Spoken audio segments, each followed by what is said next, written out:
Hello and welcome back to the channel. Thank you for joining me in another of my wonderful interviews.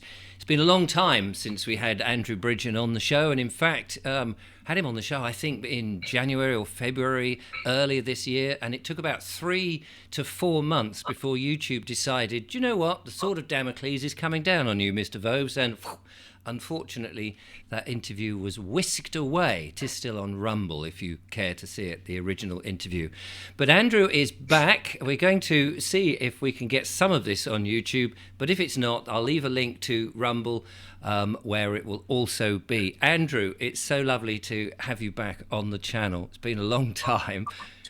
Well, a week's a long time in politics, and sort of 6 months, 7 months is interminable. There's a lot happening, as you know, and we're all playing our part, and it's great to be back on your show. Well, let me start by asking you. I mean, you and I've been in contact before. We both appeared at the Better Way conference and various other bits and bobs that we've sort of bumped into each other, which is a strange world for me now, the last 8 months, I have to say. And of course, it's a strange world for you from what was quite a normal sort of lifestyle, being an MP. Do you think, with the vaccines in mind and some of the other things that have been pushed down on us, that people are beginning in significant numbers to, what shall we say, use that phrase, wake up? I think so. We're certainly under assault from all directions at the moment. There's certainly an acceleration in whatever strategy is being played against us. I think the speed at which information's passing around social media and the internet is increasing. There's a lot of data and information that's come out about the vaccines since I first spoke out, sort of in late autumn last year. I would suggest that probably, I think 75–80% of people now probably think there's something not right about the vaccines. Then there's other people who are feeling the full effect of low traffic neighbourhoods, the ULEZ clampdown, because of the ridiculous net zero targets which are set to impoverish us. I mean, Richard, when China is being allowed for the last 4 or 5 years and for the rest of this decade to increase its carbon emissions by more than the total UK emissions, we're less than 1% of worldwide emissions. If we impoverish ourselves by spending somewhere between 1 and it'll be nearer 5 trillion pounds to get to net zero and create ourselves very expensive energy, how's that going to help the planet? It's not going to help at all. It's certainly not going to help the people of the UK or anywhere else when we're completely impoverished because of government policies. So we've got all that. We've got this assault on our democracy. We can't talk about excess deaths, not in this parliament. We can't talk about them anywhere in the Western world, especially the Five Eyes. And we seem to have governments who are intent, despite the fact we voted to leave the European Union because we didn't want unelected, unaccountable bureaucrats running our lives, to hand over massive powers to the WHO through pandemic treaties and amendments to the international health regulations. And that's not just our government, but mysteriously governments across the world being coerced into this. So, yeah, there's a lot going on, but people are waking up, and it's different. Oh, and on top of that, we've got the scandal about what's being taught to our children in schools at inappropriate ages, and this massive push of brainwashing and indoctrination about transitioning. I've never known a time like it. It's certainly stressful times. It's very stressful down here in Parliament. Well, I was going to ask you, what's it like? I mean, as the rogue MP walking about in that interest. Yeah. I had a fairly soft-hearted but completely asleep Conservative female MP came up to me a couple of weeks ago, and she said, "Andrew, I'm really worried about you. You seem very isolated in Parliament. You eat all your meals on your own. You stand in the chamber, you speak on your own. You've got nobody with you. Are you all right?" I said, "Well, I am really." I said, "Because what you don't realise is there is about 4,000 real people work in Parliament: the cooks, the cleaners, the security guards, the clerks, the staff in your office." I said, "And they've all come up to me over the last 9 months, and 80% of those are with me. So they're all supporting me. It's actually not me that's isolated. It's actually the rest of the MPs are isolated. They just don't realise yet. But Yes. that's coming. So, I mean, even the newest cleaner in Parliament, because of the nature of this place, they're very politically aware. And they're not allowed to have a political opinion. They'd get sacked Right. for expressing a political opinion. They have to be impartial. But that doesn't mean that when we're on our own and there's no one else about, they can't come up to me and say, I'm in the prayer group in Parliament and we're all praying for you, Andrew. We know what you're doing. Wow. And because of that, I mean, it's so encouraging. It must be encouraging for you that you don't feel, as you say, isolated. It's not like, oh, this is a one-trick pony, and I'm really not going to win it. I mean, and I've seen on the video clips wherever you go, you're getting standing ovations. People are very much on your side, and you are the people's hero to a greater extent, really, because their MP, if they're not in your constituency, their MPs are completely ignoring them. It's the same message. And I get emails from my viewers who've written to their MPs and are questioning in a very polite and very proper manner, and they get the same story. And I could compare all the MPs' letters as if it's the same stupid script of safe and effective, and we believe in it, even at this stage with so much evidence coming out and Pfizer being scrutinised like they are by the Senate in Australia. So I can see how that you would not be to isolate, because there was a time, I know, when you were a little bit more perturbed by it, and we had private conversations, but it's good to see that you're very much more buoyed up. Well, I'm certainly not isolated in Northwest Leicestershire, where my people are. But I mean, even walking on any street in London, people will stop me to shake my hand, and I can't get in the taxi without the taxi driver wanting a selfie. He always says it's for his mother, but I mean, I'm not convinced. How many mothers has he got? But no, it's that's what keeps you going. Because I mean, there are times when I've thought about, the pressure is immense, and you want to buckle, but with so many if the people behind you, can't. Yeah. If people are with you, you can't. Yeah, I think come this autumn, given the growing pressure and the weight of evidence, that there will be other MPs speaking out about the vaccine harms for sure, and I think that's going to give us a huge boost. So a number of things that you have been talking about, of course, was the pandemic treaty, or accord, as they like to call it. Could you tell us what stage that is, and whether that's happening, going through, or is being examined in any detail to stop our sovereignty from disappearing down the plug hole? Well, basically, Boris Johnson signed us into this, so it's been planned for a very long time, and it would basically give the WHO, through the pandemic treaty, the ability to call a public health emergency of international concern, which is abbreviated, interestingly, to a fake. They can call a fake, and interesting. The new public health emergency of international concern, a fake, and that they'd have the ability to call this, but they want to extend their powers. So that it will be not only for human pathogen potential, or the potential risk. So it could be we think there might be a risk of something, not necessarily might not have happened, but also it would extend to what they call One Health, where health is about basically everything that goes on in society. So they could call a public health emergency because they think the planet's producing too much carbon dioxide, or boiling point, or a perceived loss of diversity somewhere in the world, which they might blame on something else. So then they just lock Western Europe down for 3 months. And that would be interesting. I mean, climate lockdowns are being threatened, and indeed, I think the Russian the German health minister basically said that's what we're going to have to do in the future.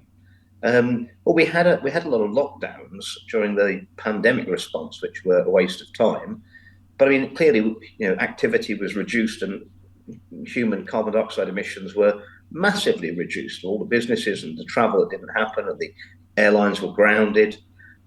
But you'll notice it didn't affect atmospheric carbon dioxide. So you'd have to ask yourself, given that we've already had that experiment for quite a long time across the world, and it didn't affect carbon dioxide, how's a climate lockdown going to affect atmospheric carbon dioxide levels? It didn't last time, did it? I think what is one of the definitions of insanity is repeating an experiment and expecting a different result, isn't it? And also, at that, if when we don't produce carbon dioxide, or as much, anywhere near as much, and atmospheric carbon dioxide levels don't drop, in fact, they carry on going up, how could anyone think that it's all down to human activity? When we stop our activity, it still goes up. I honestly think the carbon dioxide levels, most of it's natural, and I think carbon dioxide levels, it follows temperature fluctuations. It doesn't lead it. So there we go. But we also know that lockdowns are an incredibly bad thing for public health in and of itself, child abuse, relationships, and so many things that we've seen. And no one would ever think that you would run an experiment globally like that, but we did. But at least we have, the upshot is we know that this is such a terrible thing that we, in theory, in a society that actually cares about itself, we would never ever do that again. Well, that's the point. The suicide rate during the lockdowns went up 350% in my constituency. It never got back to pre-pandemic levels due to the pressure that's been put on the people of emergency after emergency. But according to the health minister, Mr. O'Brien, who answered my question a couple of months ago, there's no scientific link between lockdowns and increased suicide rates. But that is absolutely ludicrous. They're just using my constituents and everyone else as collateral damage to drive, their Project Fear and drive compliance with deeply flawed government policies. I find it absolutely abhorrent. But I mean, if we sign up to this or allow this treaty in our name with the WHO have not yet questioned any of their recommendations of the last pandemic, the lockdowns, the mandates, everything else that's completely discredited. They won't even have a review of what they've done. So sure are they that all their advice at the last pandemic was perfect. But of course, if we end up under the new pandemic treaty, their advice won't be advisory anymore. It'll be mandatory. So effectively, parliaments around the world will be allowing the WHO, the Director General, the Secretary General to call a public health emergency of international concern, seize powers to control whether my constituents and everyone else in the country are locked in their houses if they've got to wear these ridiculous masks that don't work, and mandatory medication of experimental vaccines. And that's what their policy is. And I think it would be the dereliction of duty for any elected representatives to vote to give away the powers that are entrusted to them by their people. And also, because they'll have the ability to call these pandemics or these public health emergencies of international concern are fake, they'll also decide when it's over. And I think it'll be a very long time before they wanted to give powers back to sovereign parliaments. So long, in fact, that I think they'd be probably end up having another emergency that overlaps. So they just basically, it's world government, no elections, and there is no one more unaccountable than the WHO. They don't pay tax anywhere in the world, even local taxes. They're exempt from that, and they and their families have got diplomatic immunity from prosecution. I can't think of anyone more unaccountable you wouldn't want to hand decisions like that over to. And of course, they're based in Geneva in Switzerland, and 84% of their funding comes from sponsors and corporate donors. Most of it, the Bill and Melinda Gates Foundation and Gavi. It's interesting you mentioned the masks, and somebody said to me, "Oh, I'm seeing them again. They're popping up all over the place." I was reading a book the other day, and this comment just struck me as being absolutely pertinent. He said it was from an 8-year-old boy who said, "If you can smell a fart through underwear and trousers, how the hell can a silly mask stop a virus?" And I thought, well, that's a very good point. Well, I got sent some cracking documentation probably about 8 or 9 months ago, and it's a clipping from an Australian newspaper, an article from this SARS pandemic scare, sort of 20 years ago, and the Australian state government had passed laws because they'd found out that certain unscrupulous retailers were making claims that these paper masks were going to protect people from the virus, and were charging a sort of exorbitant amounts of money with signs saying, buy one of these, you won't catch SARS. And SARS is exactly the same virus size wise, very, very similar to COVID-19.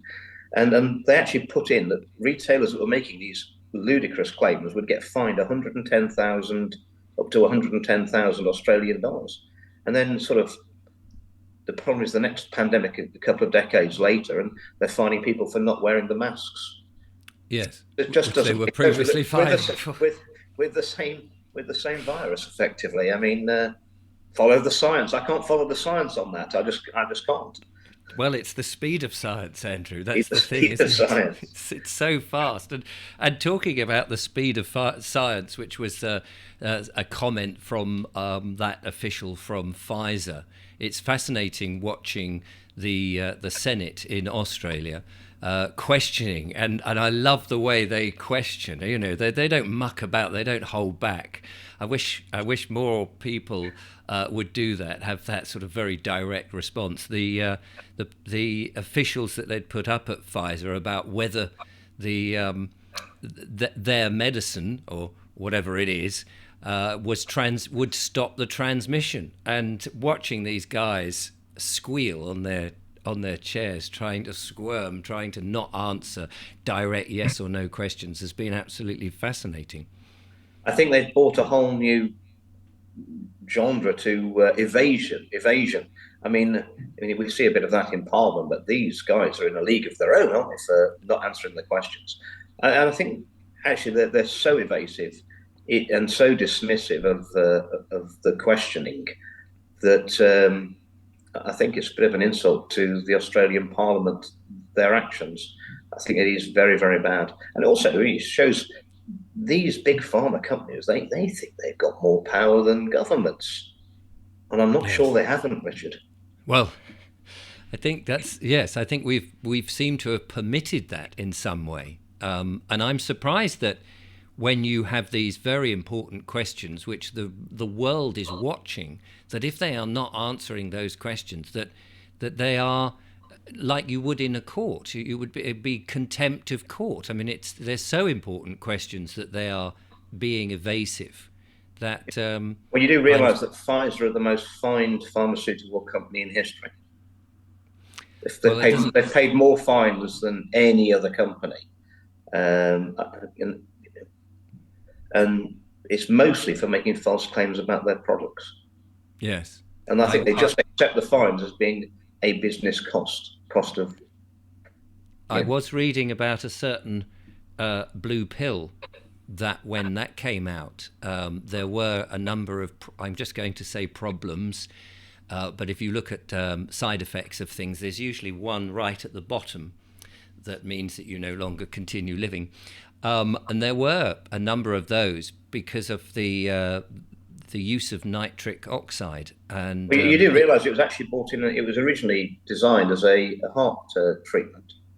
It was only that the beneficial effect to other parts of the body was only a side effect itself.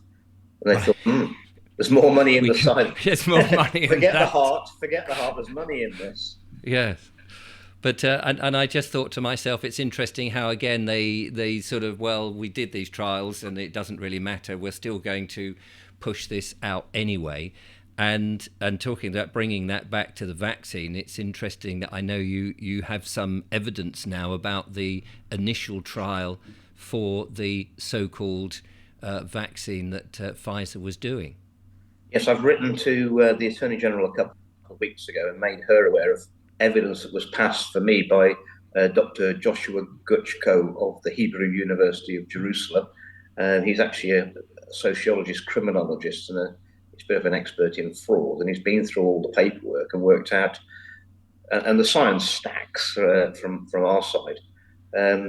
So Pfizer had carried out trials on 44,000 poor souls, which they used that evidence. There's a lot of controversy around the trials, whether they excluded people who were really unwell, and whether they played the results. But the results are the results. And I've looked at those results, and quite honestly, I wouldn't have given that vaccine approval, but it was given approval. What the papers from the Hebrew University of Jerusalem indicate is that Pfizer basically made a vaccine for their trial, got approval, but then completely created a different vaccine with a different manufacturing mechanism. And if you change anything in the manufacturing of a drug, you're supposed to retest them if you don't know that. And it's such a huge difference that the MHRA clearly knew. So the evidence of the smoking gun for the different manufacturing technique and the different vaccine that was rolled around the world and the UK is that you'll recall, your viewers will recall, that on the second day of vaccination, when the vaccination centres were open, the government and the MHRA changed the protocol and said you've got to stay at the vaccine centre now for 15 minutes on day 2 because of the risk of anaphylaxis, anaphylactic shock, people keeling over with a reaction to the vaccine. Well, they weren't expecting that because there wasn't any anaphylaxis in the 44,000 people who trialled the so-called vaccine. And you only get anaphylaxis when you've got endotoxins in contamination in the vaccine. And you only get endotoxins when you actually culture the vaccine up in bacteria such as Escherichia coli. Well, that wasn't what was done with the trial batch that was trialled on the 44,000 individuals. And the fact that we did have anaphylaxis shows that the vaccine that was rolled out around the world was completely different to the one that was trialled. It's known as the bait and switch con, where the wise salesman shows you something. Oh yes, I'll buy that, and he puts it in the box. And when you get home, it's not what you thought, and you've paid for it. It's a bit like going into a car showroom and being shown this lovely car, and I like it, all those gadgets, and all this warranty, and you sign on the dotted line and pay your money over, and you think you're going to drive out in that car, and they say, oh, no, the car you bought actually is out the back. You haven't seen it, and unfortunately, it's got no wheels on it. So now, and the thing about that is the MHRA must have known. That's our medical regulator, which is only 86% funded by Big Pharma. They must have known because they told the government to change the recommendations at the vaccine centres, and people have got to stay because of the risk of. Now, if they didn't tell the ministers that they knew that this was a different vaccine, then they've committed a criminal offence, which is why I wrote to the Attorney General, and it's punishable by up to 2 years imprisonment and an unlimited fine. It's never been tested. No one's ever been taken on to court on this. And of course, if the defence is that the MHRA did tell the ministers that it was a different vaccine, well, then that raises questions, because then why did the ministers keep going out saying these vaccines are safe, effective and tested, when clearly the vaccine that was rolled out around the world for Pfizer was not tested? And that, of course, then that raises questions that no one could have given informed consent because they were misinformed. They were told it was tested, safe and effective, and it wasn't. So this is quite a pivotal thing then, because either way there are very difficult questions which effectively cannot be reconciled. Well, it's for the Prime Minister, who I've written to now, and the Attorney General. It's a bit of a "do you still beat your wife" question. The good answer, is there? No. Well, I mean, there could have been no informed consent. The public were misled. The question is, were the ministers misled, or were they at the party to the misleading? And I've put that very simple question in there as well. I said, oh, I know it's going to take a while for you to digest what I've sent you. I've sent you 44 pages of evidence, and then a lot of appendices of different supporting data. But one question you could answer very quickly: were the ministers told? And if not, the buck will stop with the MHRA. And if it was, then we'll have to hold the ministers to account for what they've done. They're not rushing back to me, Richard. I was going to say, are they going to A, read what you've sent them, or B, are they going to respond? Because if they respond, they're in a difficult position.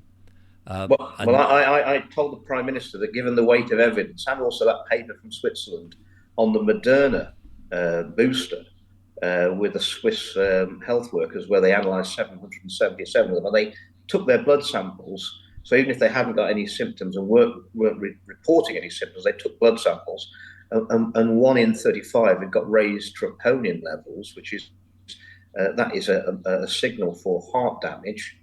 And then they told them, we need to take it easy now. You've got the risk of heart damage.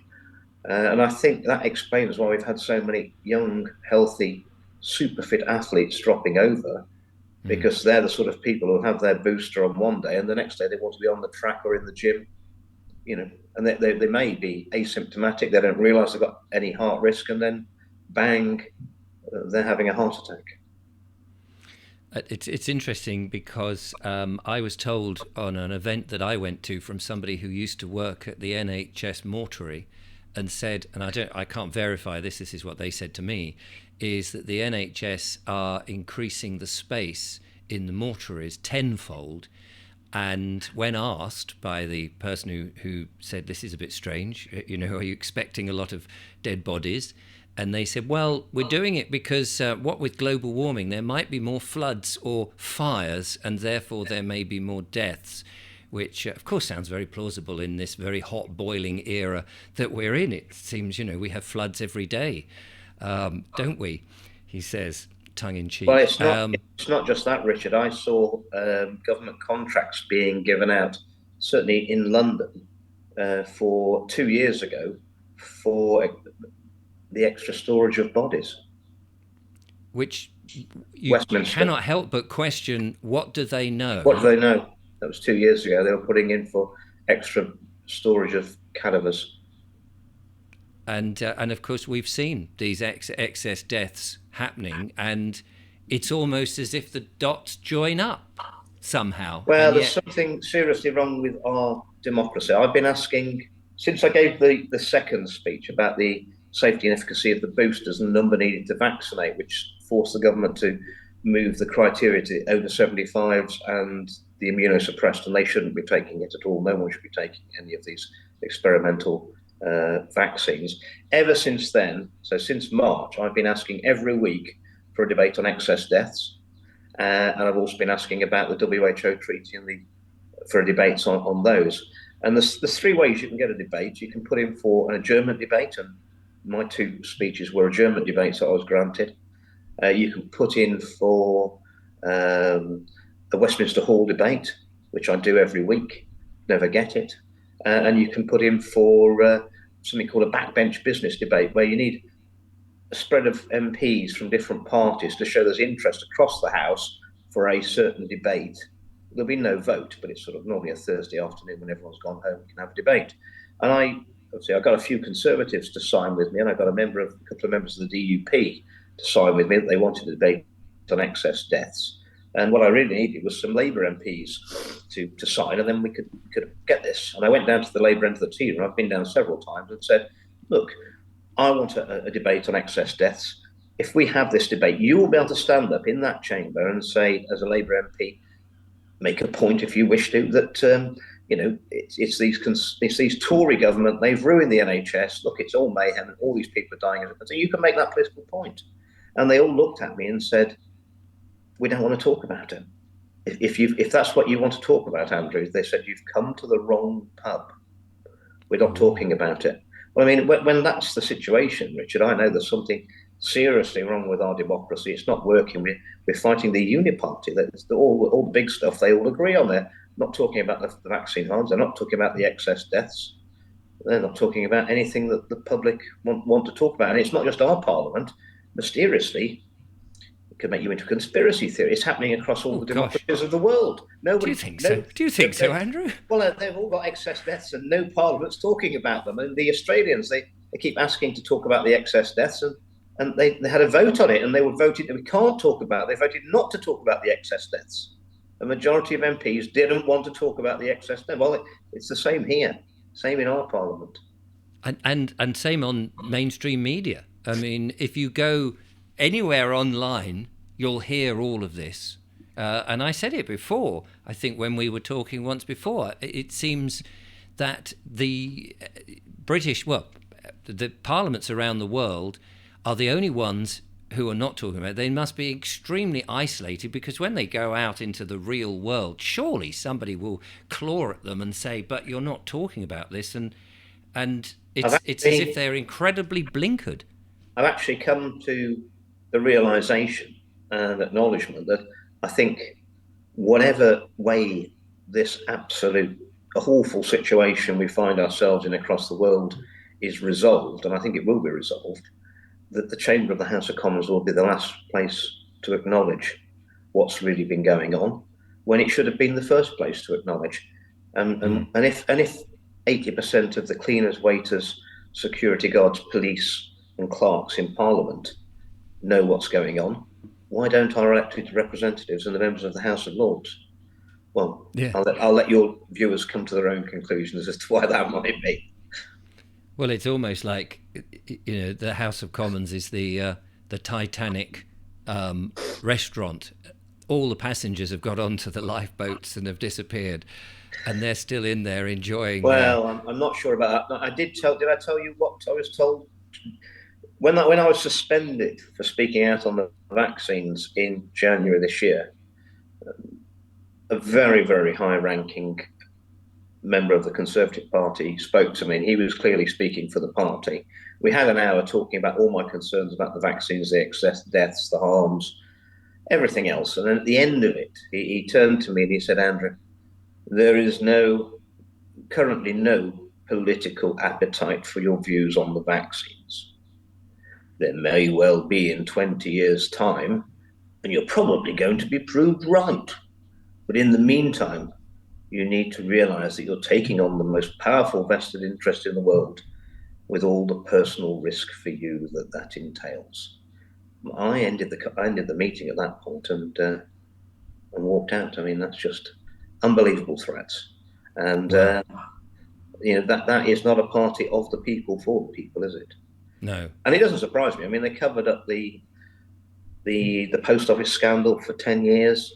Certainly for 7 years, I'd got the evidence. I went to the BBC, ITV, Sky, Channel 4, all the newspapers and said, look, I've got all this evidence. All these people are innocent. Every one of them. Exactly like the vaccine harms now. No, we're not doing that story. We proved the editor is not interested.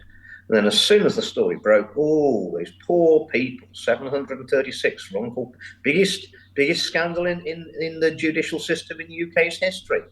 Well, it isn't going to be now, is it? Unfortunately. Well, no. I'm surprised they think they can cover the vaccine harms, the excess deaths up for 20 years. Well, they covered the post office thing up for 10. They covered the exploitation of modern slavery in the garment industry in Leicester that I exposed. They covered that up for years as well. They didn't have social media back in those days, did they? So one would assume that this would escalate much quicker if they think they can hide this for 20 years. I mean, it's leaking. We're talking about it now. Yes, but until it's in the mainstream media and certainly get in front of the judges and get police investigations going, we're a long way from that happening at the moment. But it doesn't really matter where this breaks, whether it's the Thai government do something, or the Australians, the New Zealanders, America, Canada, or us, or Europe. If it breaks anywhere, it breaks. I feel the dam is starting to break because the disclosure that's coming out, the evidence that's coming out, it's escalating every single day. And I think even by the time we get to September, when Parliament sits again, I think we're going to be in a completely different place. If we could just if one more MP would speak out, that doubles the number of MPs speaking out, doesn't it? Yes, that's true. And it would take a lot of pressure. That's a 50% increase, isn't it? Richard, it's 100%. Oh, sorry, increase. Yes, I beg your pardon. Yes, it's 100% increase. Of course, my maths was always rubbish. But that's it. That's Then that's it. So I mean, I even had. I mean, I don't know what's going on, Richard. This is the week before we recessed for summer. A very senior government minister came to see me. It got me in a quiet corner. It's always in a quiet corner, and no one else ever hears. But they said, Andrew, you do realise that my sister has taken the Moderna booster and now is paralysed from the neck down. And I said, well, in that case, you'll be speaking out, won't you? Yes. And she said, well, no. Um, my sister doesn't want any publicity, and they think they might be able to make her walk again. And I said, well, you don't have to name names, do you? You know, you've got to speak out. That's your duty. Mm. She said, no, I'm not speaking out. But why did she come and tell me? Well, Yes. so I could keep speaking out. Yes. I can't get another arrow or knife out of my back. There's no room for any more. I'm full. It's steel on steel now. There's nothing. Yes. It's like you've walked into some knife throwing act with a very bad knife thrower. Always looking for a new assistant. Yes, absolutely. And so I mean, it's. I don't think people. I mean, so many people, lots of MPs have either got harmed themselves or relatives, close relatives, are harmed. One MP said he's now got a representative who's got 1,100 people with vaccine harms in his constituency. Well, I mean, that can't be ignored. That's a huge issue for an MP, and they need to deal with it.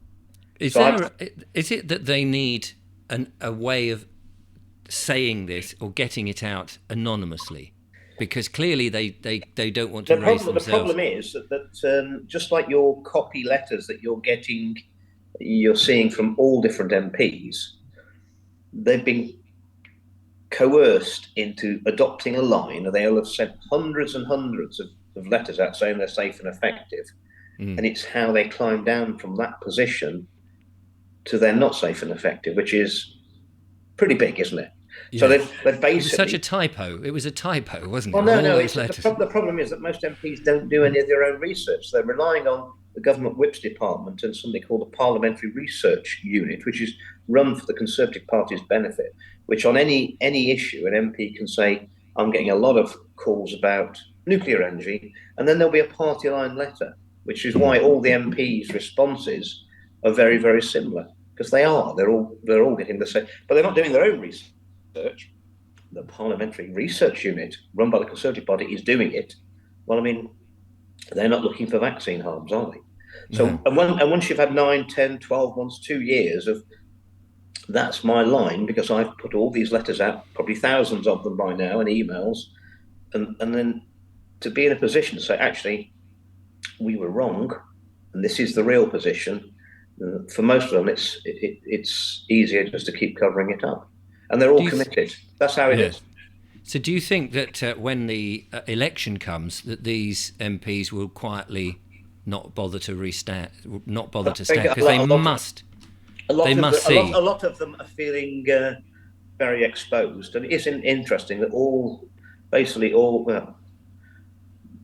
the two health secretaries that served during the pandemic are both standing down, aren't they? Matt Hancock and Sajid Javid. Yes.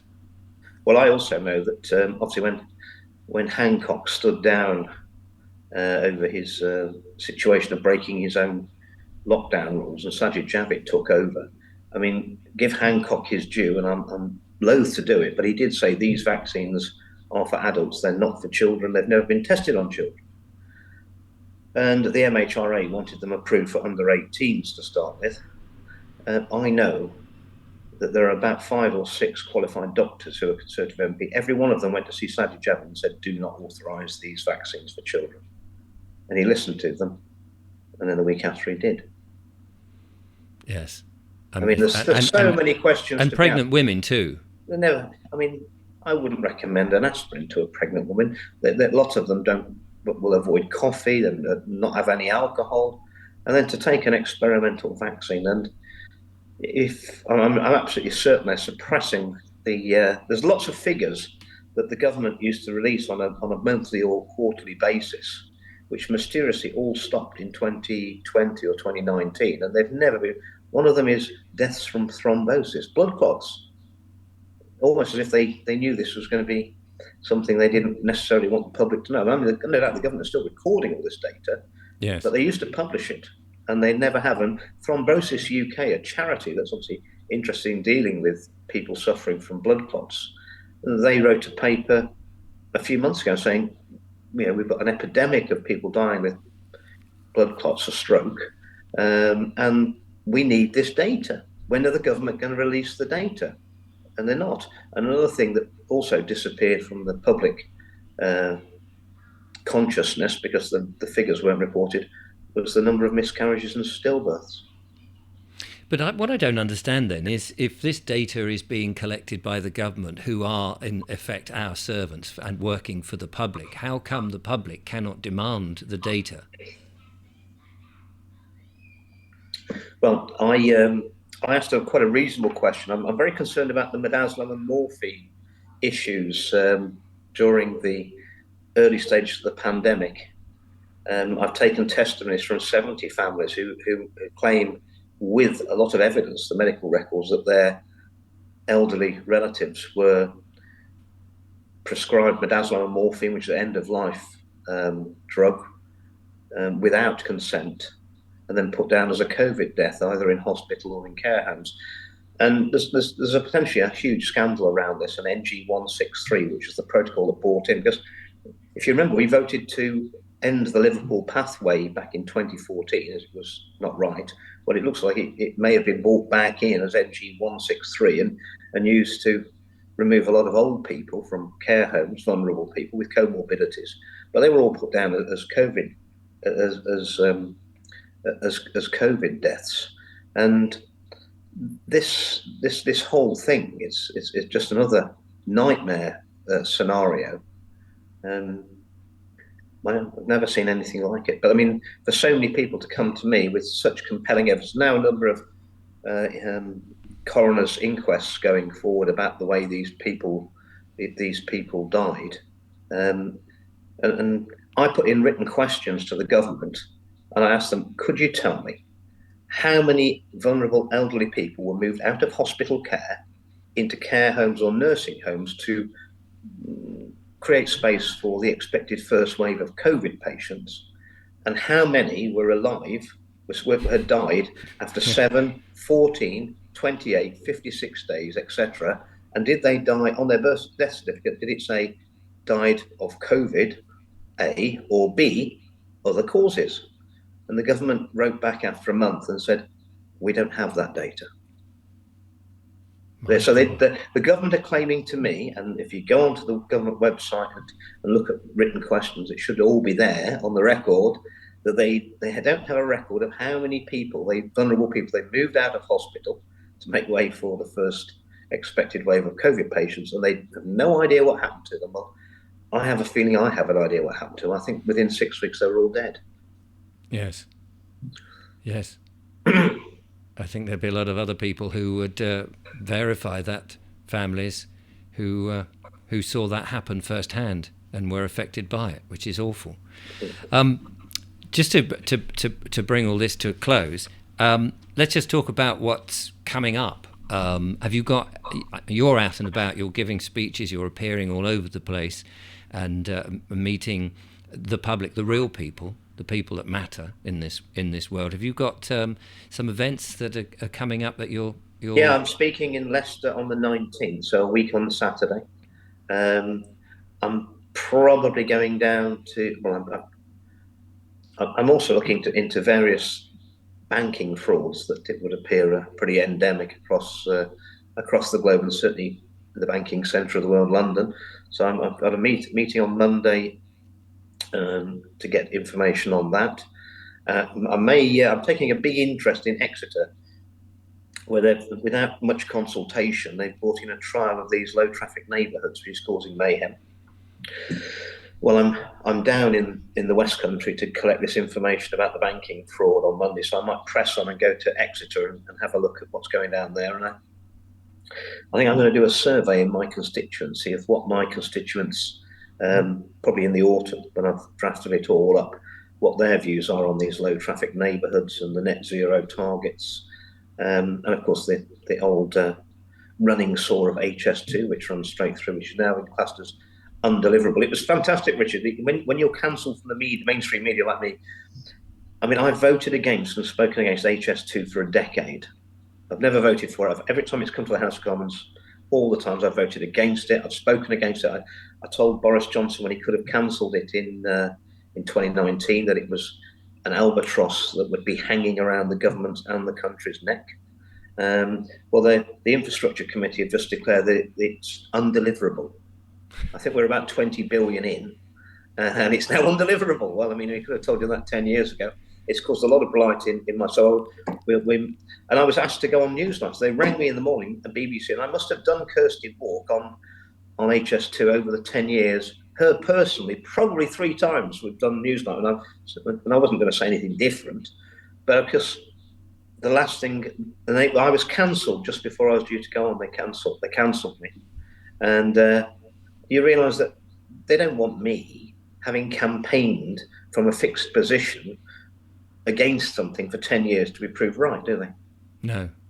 That might set, And I was thinking of my slogan for the next general election, Andrew Bridgen, write about HS2, write about Brexit, write about the sub-postmasters, write about the modern slavery and exploitation in the garment industry in Leicester, write about the vaccine harms.